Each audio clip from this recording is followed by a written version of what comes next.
Good evening, ladies and gentlemen, and welcome back to RuneNews, the first episode of 2023. It's your boy, Ryan. It feels good to be back. I hope you had a great Christmas and New Year's break. We're starting off this year with some absolute bangers. We've got a brand new quest and a boss coming out this week. The first update of 2023. I will not be doing a quest guide because I'm sick of quest guides. They suck. I hate making them. But the boss guide will be coming to you later on tonight. Before we move on to the old school RuneScape news, we do have some other important announcements. Number one, I'm doing a subathon starting around about this time tomorrow.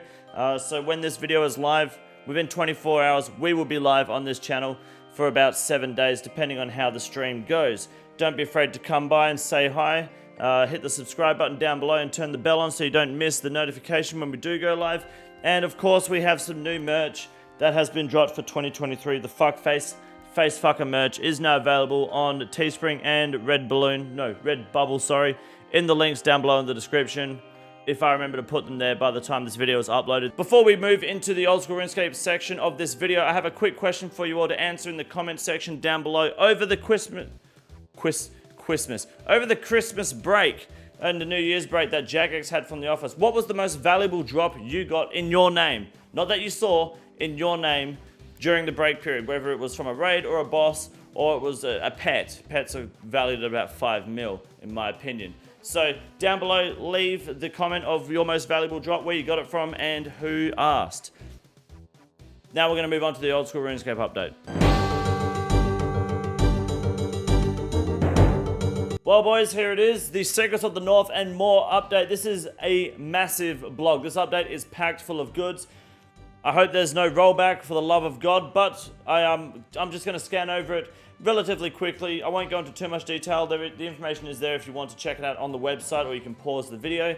But I'm going to go through the quick rundown and get ready to jump into this quest so we can start smashing out the boss and make the boss guide for you all. So we've got Secrets of the North being added as a master level quest with a repeatable solo boss. The Christmas event has been removed, and there is information on the wilderness boss rework in this update. Secrets of the North. Requirements. Making friends with my arm, Devious Minds, Hazel's Cult, and the General Shadow. The skill requirements are also right here, And the quest, reward XP is huge, because we obviously had that update about a month or so ago now, where you got a lot more XP for Master Quest. 60k agility XP is absolutely huge. A recommended combat level of 85 is for this quest, so that's not too bad, to be honest. The Venetian bow. The new bow that's been requested, I'm not sure exactly how well it's going to sit. It's a tier 80 range weapon that has the chance to bounce from your target to another NPC, and then I believe back to the original target, which could be handy in a few places, most notably TOA, maybe even Theatre of Blood if it's done correctly. I'm not sure how it's going to implement in a room like the Nilo room. There's plenty of places this could be pretty useful, especially somewhere like Chambers of Xeric as well. Again, it depends on the attack range. I'm not sure the radius of how the arrow can bounce between other NPCs, but I'm sure there's going to be a lot of decent, fun uses for this bow. We'll just have to wait and see what the meta is for, what sort of meta is formed around it. The Ancient Icon and Scepter. So I didn't know this was coming to the game until now. So the Ancient Icon is something that you can get from this boss. It's untradeable. I'm a big fan of untradeable drops. You can put on the Ancient Staff, which gives you the Ancient Scepter, which puts the staff basically between the Ancient Staff and the Kodai wand, more or less just above the Master wand, because you get a 5% magic strength bonus on the Ancient Staff, as well as a buff to all ancient spells, so you get more heals during blood magics. Your ice freezes are actually up to, I believe, 3 ticks longer on average, 2 ticks, 1 tick, depending on the level of the spell. So Ice Barrage being 3 ticks longer is quite useful, especially in places like the Inferno. It gives you another 1.8 seconds of movement and freedom, especially when you're freezing millions and so on, as well as more healing, of course. Shadow magics, I don't know if anyone uses that, but it reduces your opponent's attack by an extra 5%. And the smoke magics is a poison effect. I don't think anyone uses that either. So mostly around the ice and blood magics, the buffs are actually quite huge. Big fan of that update. The Ancient Scepter also is right here. Has plus 20 magic, which I think is more than the Master Wand actually. Yeah, this definitely outweighs the Master Wand. Okay, that's actually pretty badass. With an attack rate of 4. That's with melee attacking, I hope, not with spellcasting. And now we have this saturated heart where the item called the Ancient Essence will be dropped by this boss. If you have enough of it, you can use it on your imbued heart, turning it into essentially an imbued heart with the Divine Potion effect. You'll take, what, 10 damage, and I believe, and then you will gain the buff for 5 minutes, and you won't drain the stat, much like a super combat, the Divine Potion or the Divine Ranging Potion. After 5 minutes, you can reuse the heart, and the stat will be drained back down to 0. Massive update. No wonder the imbued heart's 46 plus mil right now. And now we have the Forgotten Brew, which is using Ancient Essence on the Ancient Brew will give you an even bigger magic level buff, which is mostly, it's pretty big for people who don't have an imbued heart or Iron Men who haven't got the imbued heart yet. It's an even bigger magic buff along with the same prayer restore and the same stat drain, I believe, on your attack, defense, and strength. Drink carefully, of course. But the new Forgotten Brew is going to be pretty fucking huge for a lot of people who don't have an imbued heart and are looking to pre-pot a little bit of extra mage damage, especially while using the Tumican's Shadow. Which, if you haven't guessed yet, leads us to the Ancient Essence being a resource that is dropped from the new boss or by breaking down Venator or Venator, whatever they're called, shards, to be able to use on these items to be able to buff them and make them some juicy boys. Moving on to the Christmas event of 2022. It's over. Get over it. Now, Wilderness boss rework is coming in 2 weeks' time. There was talk of there being non-multi-boss variants where you're going to have caves around just under level 30 Wilderness. So you can go do 1v1, you can solo the boss. They're going to be a weaker version of the Woody bosses, so the Callisto, but it's going to be weaker. Definitely soloable, with different rewards and less money per hour rewards.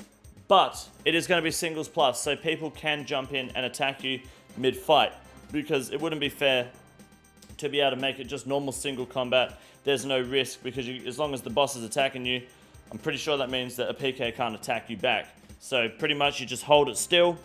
If they're going to have singles plus, you can be PJ'd at any time. Someone can jump in and start attacking you. So there is some risk for the reward, and there will be unique drops on the non-multi-boss variants alone. The Dragon Pickaxe will be reduced, will have a reduced drop rate on the KBD from 1 in 1500 to 1 in 1000, and the Catfight Queen will have a drop rate of 1 in 400, which is remarkably lower than I thought it was going to be. But I ain't complaining at the end of the day.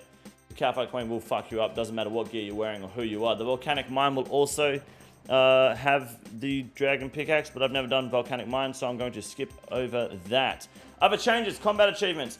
Bunch of changes to them. Group Iron Men, if you're in a 2-man team, you don't need to do the bloat combat achievement now, where you have to like stand away from each other, because it's quite common with prestige teams, especially if you have to use, for example, 8 players in TOA to be able to do your 5-man, in a 5-man prestige team, you can't do the 8-man TOA team without breaking prestige, so that task has been removed for people in those team sizes, such as your boy.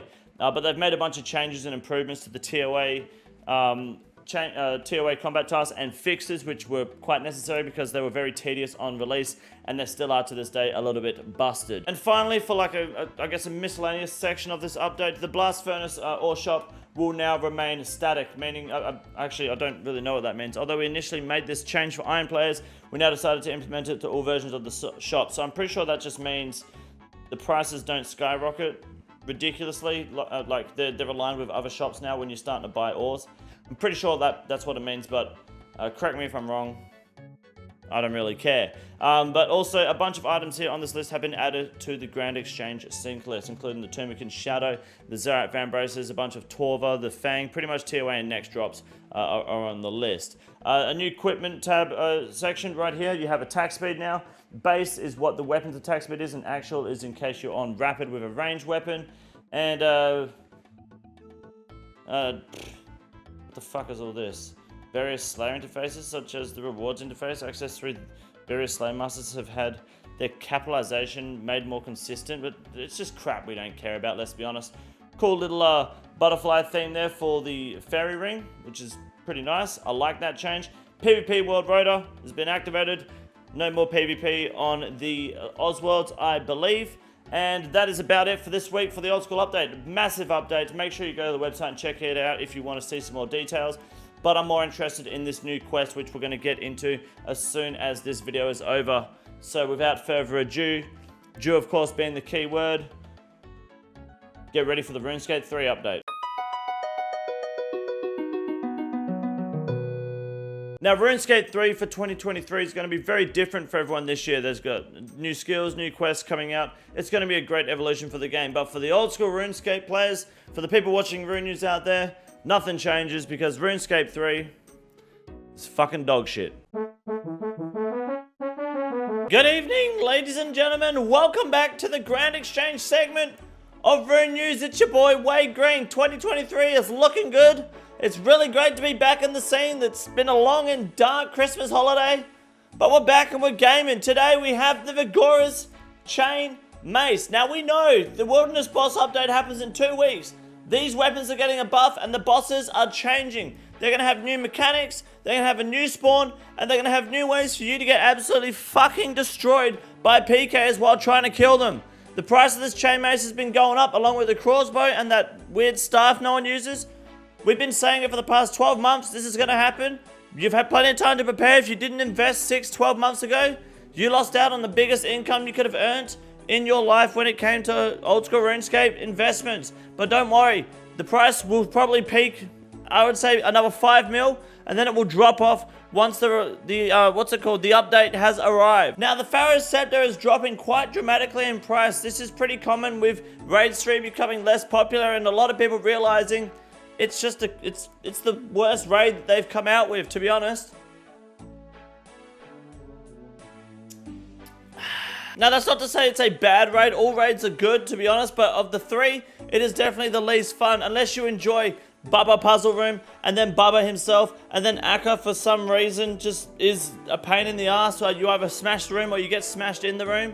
Love the cum phase. So the necessity for this item is dropping dramatically, and I think that's fair. Most people probably have the teleport by now anyway. Now, instead of doing the most traded item this week, I'm actually putting the scythe up here because I feel like the scythe is an item worth investing in. The price, especially when it was down here, but the price is quite low, and that's mostly because TOA has no use for the scythe. It's one of the most fun weapons, if not the most fun weapon in the game to be using. Theatre of Blood is making a comeback. For the most part though, new bosses are coming out. This boss coming out today I don't think is going to be useful with the scythe because I think he's quite a small monster, a small creature. But future bosses coming, easily, the scythe is probably going to be a weapon you're going to want to invest in and get back on top of the menu with. I think now is a good time to invest in the scythe. It might not pay off for 6 to 12 months, but while it's dirt cheap at 370 mil, it shouldn't drop too much lower. I think it should stay above the 300 mil mark. Maybe 280 mil would be the lowest it'll ever go, because it does have a lot of unique necessities and it is a really strong weapon still. But for the most part, if you're looking to invest in something, the scythe is not a bad shout if you don't have one already. And now, of course, typically the mole slippers have been declining because RuneNews hasn't been here. We've been on holiday, we took a break.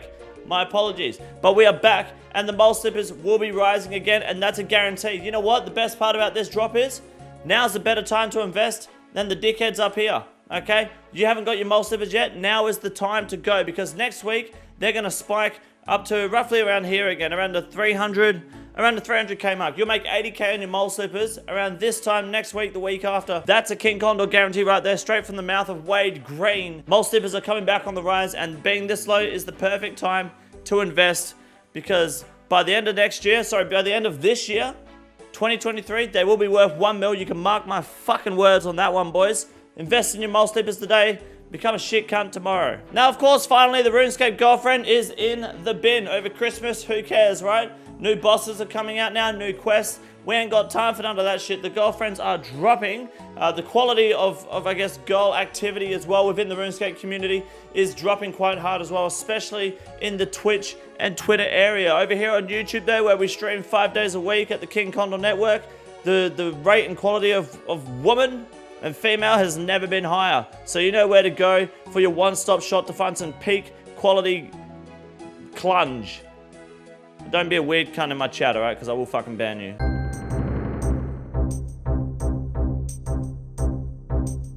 Now, our first Iron Man moment for the week comes from someone who's not an Iron Man. Rebel Montana pulls the stale baguette inside the wilderness. I can just guarantee you that he was shitting his pants when the sandwich lady rocked up to give him the stale baguette. Pretty good find. I would love to find my one soon, but nothing worse than a random event popping up in the wilderness. They will always give you a quick fright. But Jeezy on the stale baguette, Rebel Montana, nice find for the first moment of the year for RuneNews. Up next has the Dingus, got the Ickle Hydra, the Hydra pet at KC, I believe, 1337, which is pretty elite. He hasn't got a claw yet, wear claw. However, the Hydra pet is actually one of the best pets in the game. So GZ, I wouldn't feel too bad about it, my friend. Good job on the pet. And finally, the infamous Cumtime 420, a very strong and valuable member of the #1 leading Australian 5-man group Iron team known as Fist of Cum, the Twitch clip famous on Behemoth and RuneScape Chronicles, known best for dumping skill specs inside an LMS game, has just completed 420 wins in LMS, 4,245 kills. This man is a weapon. Shout out 420. If you are a weed smoker, don't be afraid to blaze it at this point in the video. Good job, Cumtime 420.